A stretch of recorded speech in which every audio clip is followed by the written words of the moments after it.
उस चैप्टर का नाम है अपवाह तंत्र। अपवाह तंत्र कहने का मतलब ड्रेनेज सिस्टम। सबसे पहले मैं आपको एक बात बताऊं, अपवाह होता क्या है। जब कोई भी जल एक निश्चित दिशा में बहती हो, समझ रहे हैं, जब जल निश्चित दिशा में बहती है तो उसको अपवाह कहा जाता है। जैसे नदी भी जो है, नदी की पानी अगर ऐसे बह रही है तो कभी उसकी पानी उल्टी नहीं आती, तो नदी भी किसका हिस्सा है? अपवाह तंत्र का है। नाला, नहर, नहर की भी पानी क्या होती है? एक तरफ बहती है, तो नहर हो गया, नाला हो गया, नदी हो गया, ये सब अपवाह तंत्र का हिस्सा होता है। समझ रहे हैं?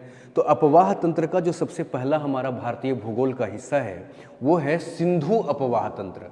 यानी हम लोग आज समझने का प्रयास करेंगे सिंधु अपवाह तंत्र को। तो सबसे पहले थोड़ा सा हम लोग सिंधु के बारे में बात कर लें। जैसे आपको ये दिखाई दे रहा होगा, ये जो है वो क्या है? ये है आपकी सिंधु नदी। समझ रहे हैं? ये सिंधु नदी है। तो सिंधु नदी एक्चुअली जो है वो कहाँ से? तो ये तिब्बत के अंदर में मानसरोवर झील है ना, मानसरोवर झील के पास में सीनकाब है ना, सीनकाब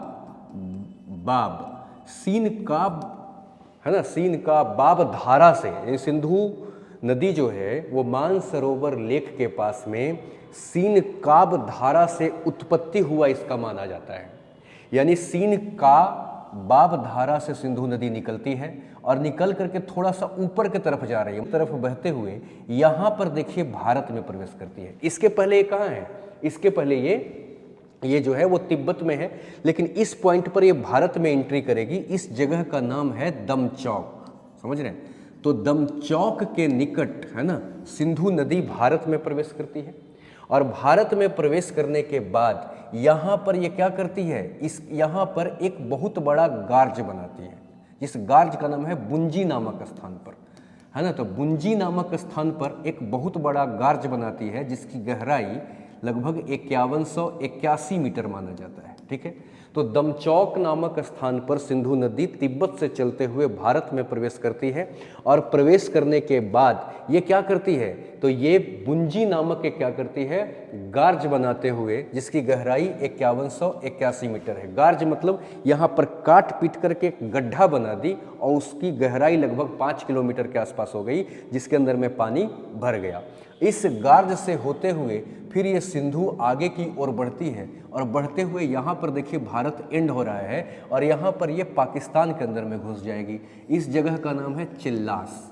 तो चिल्लास नामक स्थान पर ये पाकिस्तान के अंदर में प्रवेश कर जाती है। समझ रहे हैं? और पाकिस्तान के अंदर अभी तक ये पर्वतीय हिस्सा में चल रही है, मतलब ये पहाड़ों पर चल रही है, पर्वतीय हिस्सा में चल रही है। यहाँ पर आते आते यहाँ पर एक जगह है जिसका नाम है अटक, है ना। अटक नामक स्थान पर ये जो सिंधु है वो पहाड़ का सहारा छोड़ देती है और फिर ये मैदान में चलने लगती है। तो सिंधु नदी जो है वो पाकिस्तान के अटक नामक स्थान के बाद मैदान में उतर जाती है, और अटक के पहले सिंधु जो है वो कहाँ चल रही है? पहाड़ों पर चल रही है। क्या ये बात समझ पा रहे हैं? इसके बाद सिंधु जो है वो इस तरीके से आते हुए, है ना, आते हुए और कहाँ गिर जाती है? अरब सागर में गिर जाती है। ठीक है, तो सिंधु की जो टोटल लंबाई है वो लगभग 2880 किलोमीटर की इसकी क्या है? लंबाई है, जिसका अधिकतम लंबाई कहाँ बहती है? पाकिस्तान में। जैसे अपने यहाँ का राष्ट्रीय नदी क्या है? गंगा है, वैसे पाकिस्तान की राष्ट्रीय नदी क्या है? सिंधु है। तो पाकिस्तान की राष्ट्रीय नदी सिंधु है। अब इसके आगे देखोगे तो आप क्या पाओगे कि इसके राइट साइड से भारत के अंदर में ही क्या एक नदी पैदा हो रही है, जिस नदी का नाम है श्योक। तो यहाँ से एक श्योक नदी आती है, और श्योक नदी आकर के यहाँ पर भारत में क्या होती है? मिल जाती है। तो राइट साइड से सिंधु की एक सहायक नदी कौन सी हो गई? श्योक हो गई, जिसकी उत्पत्ति भी भारत में और इसका सिंधु में मिलान भी भारत में। ये एक सहायक नदी है। ठीक है, इसके बाएं साइड से जो 5 नदियां हैं, जिसमें कौन कौन सा? झेलम, चेनाब, है ना, ब्यास, रावी और सतलज। ये जो 5 नदियां हैं वो सिंधु के बाईं तरफ से सहायक नदियां हैं। ये बड़ा आपका इंपॉर्टेंट है। तो सबसे पहले यहाँ पर जरा सा आप समझिएगा किसको? झेलम को। तो झेलम जो है वो देखिएगा ये पूरा का पूरा जम्मू एंड कश्मीर है, तो इस पॉइंट से निकल रही है। तो सबसे पहली बात, ये जम्मू कश्मीर का कौन सा हिस्सा हो गया? दक्षिणी हिस्सा हो गया। और ये पूर्वी हिस्सा है कि पश्चिमी है? तो जम्मू कश्मीर के दक्षिणी और पश्चिमी हिस्सा के पास में यहाँ पर क्या है? बेरीनाग नामक एक झील है ना, बेरीनाग नामक स्थान के पास में एक यहाँ पर शेषनाग झील है। समझ रहे हैं? शेषनाग झील है। तो शेषनाग झील से ये क्या झेलम नदी निकलती है और निकलने के बाद इस तरीके से ये बहते हुए और यहाँ पर क्या श्रीनगर के पास में क्या बुलर झील से होते हुए ये आगे की तरफ बढ़ती है और यहाँ पे देखो थोड़ा सा ये भारत और पाकिस्तान के बाउंड्री पे बढ़ती है। यानी एक ऐसा नदी है झेलम जो भारत और पाकिस्तान के साथ बाउंड्री बनाते हुए और ये फिर कहाँ प्रवेश कर जाती है, ये प्रवेश कर जाती है पाकिस्तान के अंदर में। और ये झेलम पाकिस्तान के अंदर में प्रवेश करने के बाद ये आकर के चेनाब के साथ मिल जाती है। देखिए ये जो नदी अगला आ रही है यहाँ से वो चेनाब है और इस जगह का नाम है झंग। तो पाकिस्तान के अंदर में झंग के पास में है ना जो आपकी झेलम नदी है वो आकर के किस में मिल जाती है, चेनाब में मिल जाती है, पाकिस्तान के साथ बॉर्डर बनाते हुए पाकिस्तान में प्रवेश करके। और ये पूरी पानी किसको दे देती है, झंग को, झंग नामक स्थान पर चेनाब को। अब थोड़ा सा देखिएगा चेनाब को।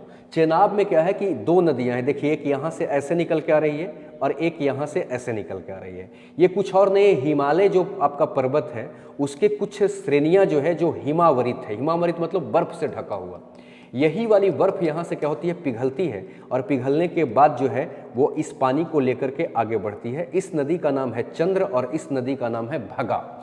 ये दो नदियां हैं चंद्र और भगा, ये दोनों यहाँ पर आकर के क्या होती है, इकट्ठा होती है। इसके बाद जो है वो चेनाब के नाम से आगे बढ़ती है, समझ रहे हैं। तो चेनाब नाम के आगे जो है वो बढ़ती है कहाँ से, तो ये जो है वो चंद्र और भगा जिस जगह पर मिलती है, जिस जगह का नाम है टंडी, है ना। तो टंडी नामक स्थान पर चंद्र और भगा क्या करती है, मिलती है और टंडी के बाद ये चेनाब के रूप में बन करके आगे की ओर बढ़ती है और बढ़ते हुए ये आगे की ओर जा करके यहाँ से देखिए सीधा ऐसे जा करके यहाँ मिलेगी, ठीक है। तो देख रहे होंगे कि मिठान कोट के पास में आकर के चेनाब क्या कर रही है, सिंधु में मिल जा रही है। लेकिन झेलम जो है वो डायरेक्ट सिंधु में नहीं गई है बल्कि वो चेनाब में आके मिल गई है। इसलिए हम कह सकते हैं कि झेलम जो है वो चेनाब की क्या है, सहायक नदी है, समझ रहे हैं। इसके बाद अगला आप देखेंगे तो आपको मिलेगा क्या चीज, रावी। रावी नदी जो है वो इसकी उद्गम स्थल कहाँ है, आप देख रहे होंगे ये भारत के अंदर में ही क्या होती है, रावी निकलती है। और रावी कुछ और नहीं है बल्कि ये रोहतांग दर्रा के समीप से निकलती है। ये जो है वो यहाँ पर क्या है, रोहतांग दर्रा। तो ये रोहतांग दर्रे के समीप से ये आपकी एक नदी पैदा होती है जिस नदी का नाम क्या है, रावी। और रावी यहाँ से बहते हुए और ऊपर में क्या है, धौलाधर और नीचे में क्या है, पीर पंजाल। ये धौलाधर और पीर पंजाल के बीच के अंदर में जो क्या है, ये जो गार्ज बनी हुई है, यानी इसके बीच में जो सकरी सी क्या खाई बनी हुई है, इसी के बीच से ये बहती है, धौलाधर और पीर पंजाल के बीच से। और इस तरीके से बहते हुए यहाँ पर पाकिस्तान में प्रवेश कर जाती है और पाकिस्तान में प्रवेश करने के बाद ये भी जाकर के चेनाब में मिल जाती है। तो चेनाब नदी के अंदर में ऊपर से ये और ये भी आपस में आकर के क्या कर गए, मिल गए। अब ये चेनाब तीन नदियों का पानी लेकर के आगे बढ़ रही है, समझ रहे हैं। एक तो झेलम का, दूसरा नीचे से रावी का और बीच में से खुद का, ये तीन नदी को लेकर के आगे चली। अगला आप देखिएगा ब्यास। ब्यास जो है वो कुछ और नहीं है, ये वाला ब्यास नदी आपका है, ये भी रोहतांग दर्रा के समीप यहाँ पर एक कुंड है जिस कुंड का नाम है ब्यास कुंड, समझ रहे हैं। तो रोहतांग दर्रा के समीप एक ब्यास कुंड है, इसी ब्यास कुंड से ये नदी पैदा होती है, उत्पत्ति होती है, उद्गम होता है इसका। और ये ऐसे बहते हुए ये आकर के यहाँ पर सतलज से मिल जाती है। इस जगह का नाम है हरिके बैराज, इस जगह का नाम है हरिके बैराज। तो हरिके बैराज के पास में ये क्या करती है, आकर के ब्यास नदी जो है ब्यास कुंड से निकलते हुए ये सतलज से मिल जाती है। और यहीं पर से क्या किया गया है, ये दोनों जहां पर संगम है यहाँ से एक नहर खोदी गई है, समझ रहे हैं। इस नहर को जो है, ये नहर जो है वो दुनिया की सबसे बड़ी नहर है। इस नहर का नाम है इंदिरा गांधी नहर, समझ रहे हैं, इंदिरा गांधी नहर। और इंदिरा गांधी नहर जो है वो यहाँ से बहते हुए राजस्थान के अंदर में चली गई है, जैसलमेर जिला तक। तो राजस्थान के जैसलमेर, क्योंकि यहाँ पर क्या है, जैसलमेर के अंदर में ये सूखा हुआ एरिया था, ये जो है वो क्या है, मरुस्थलीय एरिया है, यहाँ पर मरुस्थल बना हुआ था, इसलिए यहाँ पर पानी की कमी थी नहीं, यहाँ पर अच्छी खासी वर्षा नहीं हो पा रही थी, इसलिए पानी न होने के वजह से ये एरिया काफ़ी सूखा था। इसलिए यहाँ से क्या किया गया, एक नहर खोद दिया गया हरिके बैराज से, जहाँ पर ब्यास आकर के सतलज में मिलती है। और यहाँ वाला पानी को काट काट करके हम राजस्थान के जैसलमेर जिला तक पहुँचा दिए। तो जैसलमेर जिला तक इंदिरा गांधी जो नहर है उसका मुख्य धारा जाता है। मुख्य धारा कहने का मतलब कि यहाँ से जो पानी धार के रूप में बहती है वो सीधा जैसलमेर तक जाती है। लेकिन आप जानते हैं ना कि जब पानी बहाते हैं नदी में तो कुछ दूर तक सोखते सोखते पानी आगे भी नमी को ले जाती है। तो एक्चुअली क्या है कि मुख्य धारा तो जैसलमेर तक जाती है, लेकिन इसके आगे तक भी इसकी नमी चली जाती है। और ये नमी कहाँ तक चली जाती है? बाड़मेर जिला तक। समझ रहे हैं? तो बाड़मेर जिला भी क्या होती है? इससे सिंचित होती है, यानी इससे सिंचाई यहाँ से भी होता है। समझ गए? तो ये व्यासकुंड की बात रही। अब थोड़ा सा देखिएगा तो आपको यहाँ से एक नई नदी दिख रही होगी, सतलज। ये जो सतलज है देखिए, मानसरोवर जो लेक है उसके ठीक नीचे से यहाँ से निकल रही है। इस जगह का नाम है राकसताल। समझ रहे हैं? राकसताल। तो राकसताल नामक जगह से ये आपका सतलज नदी निकलती है और राकसताल से ये बहते हुए इस प्रकार से भारत में प्रवेश करते हुए ये सतलज जा रही है। और हरके बैराज के पास इसने ब्यास की भी पानी ले ली और ले करके ये आगे बढ़ी। आधा पानी तो निकल गया इधर, किधर? इंदिरा गांधी नहर में, जो राजस्थान की तरफ चला गया। बची खुची पानी जो है वो इस तरह से निकलते हुए और ये आगे जा करके चेनाब में मिल जाती है। तो आप देख रहे होंगे कि चेनाब जो है वो इसकी सबसे लंबी सहायक नदी बनने वाली है। किसकी? सिंधु की। अब देखो ये पूरा पांचों पानी इकट्ठा हो गया। इसके बाद से पांचों नदियों की धारा आगे बढ़ेगी, क्योंकि यहां से यहां तक तो सिर्फ चेनाब था। यहां पर आकर के झेलम अपनी पानी छोड़ दिया, 2 नदी हो गए। यहां पर आकर के रावी अपनी पानी छोड़ दिया, 3 नदी का धारा लेके बढ़ा। यहां पर ब्यास छोड़ दिया, किसको? सतलज को। तो सतलज 2 धारा लेकर के आया, खुद का पानी और ब्यास का पानी। और यहां पर 2 धारा मिलकर 3 और 2 कितने हो गए? 5। तो यहां पर 5 नदियों का धारा अब आगे बढ़ता है, इसलिए इस जगह का नाम है पंचनद। समझ रहे हैं? और इस धारा को बोलते हैं पंचनद धारा।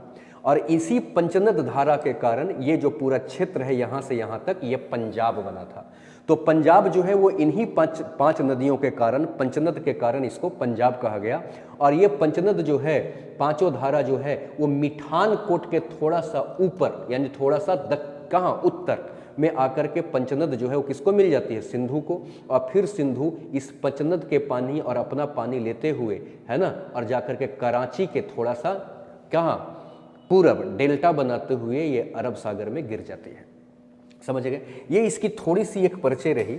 अब थोड़ा सा हम सिंधु के ऊपर बात करें तो सिंधु टोटल 2880 किलोमीटर बहती है। समझ रहे हैं? यहाँ से लेकर के कहाँ तक? यहाँ तक 2880 किलोमीटर के लेंथ में ये बहती है।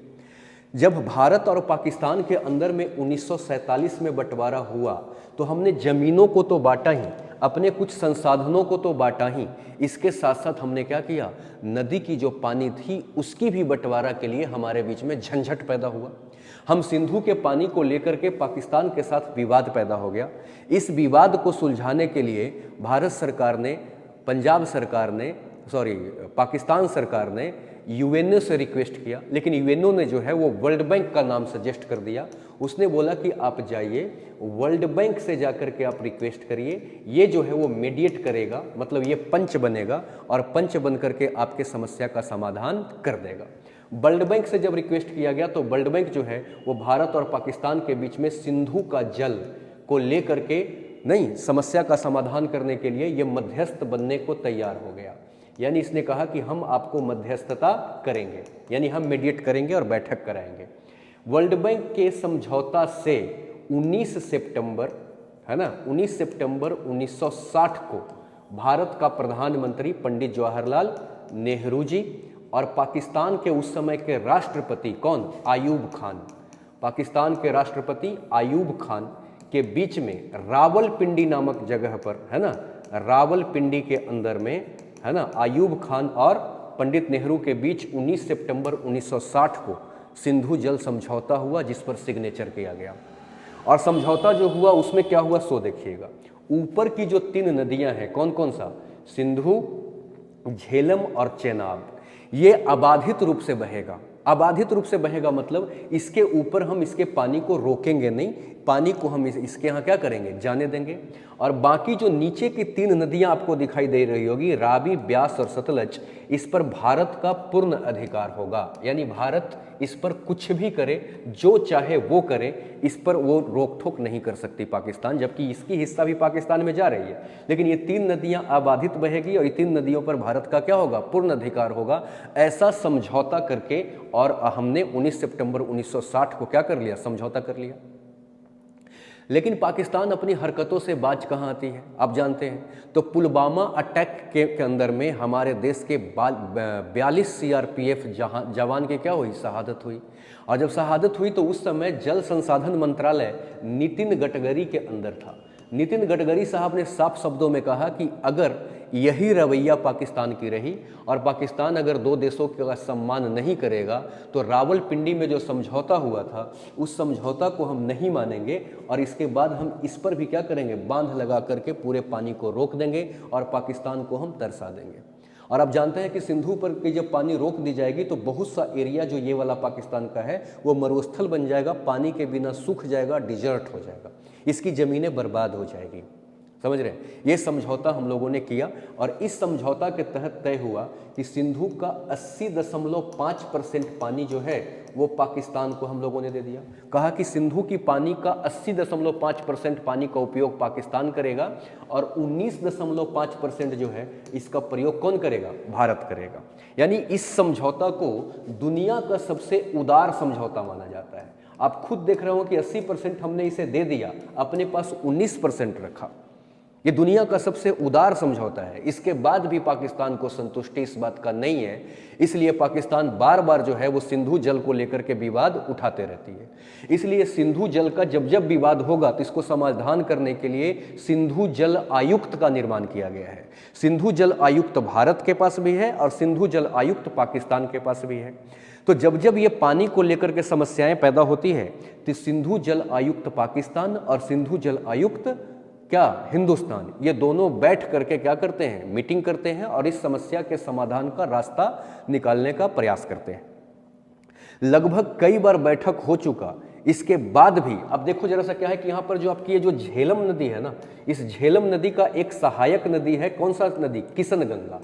समझ रहे हैं, किशन गंगा। तो किशन गंगा के ऊपर में हमने क्या किया, हमने पन बिजली बनाने का, पन बिजली समझते हैं, पानी को रोक करके यहाँ पर हम बिजली बनाने का क्या कर रहे हैं, एक प्रोजेक्ट चला रहे हैं। ये हम लोगों ने झेलम पे नहीं चलाया है, हम लोगों ने किशन गंगा पर चलाया है जो झेलम की सहायक नदी है, यहाँ बांध रहे हैं। इस बात को लेकर के, क्योंकि इसकी तो कोई समझौता ही नहीं हुई थी, इस बात को लेकर के पाकिस्तान ने फिर से समस्या उठा दिया और उठा करके इन्होंने क्या किया, अलग अंतर्राष्ट्रीय संस्था में इस मामला को लेकर के चले गए। जबकि पहले से हमारे यहाँ इसका मध्यस्थता कौन कर रहा था, वर्ल्ड बैंक कर रहा था। वर्ल्ड बैंक इस समस्या का समाधान कर रहा था, लेकिन पाकिस्तान अब इस समस्या को और उलझाने के लिए अलग संस्थाओं में इस मामला को उठा दिया। इसीलिए भारत ने 25 जनवरी क्या 2023 को, मात्र आज के 8 दिन पहले, भारत सिंधु जल आयुक्त ने पाकिस्तान सिंधु जल आयुक्त को नोटिस भेजा है कि आप 90 दिन के अंदर हमें इस बात का जवाब दीजिए कि आखिर आपने ऐसा कदम क्यों उठाया, और अगर आप जवाब नहीं दे पाए तो फिर हम समझौता को क्या करेंगे, कैंसिल मानेंगे या अपने तरीके से हम इस पर कोई दूसरा कदम उठाएंगे।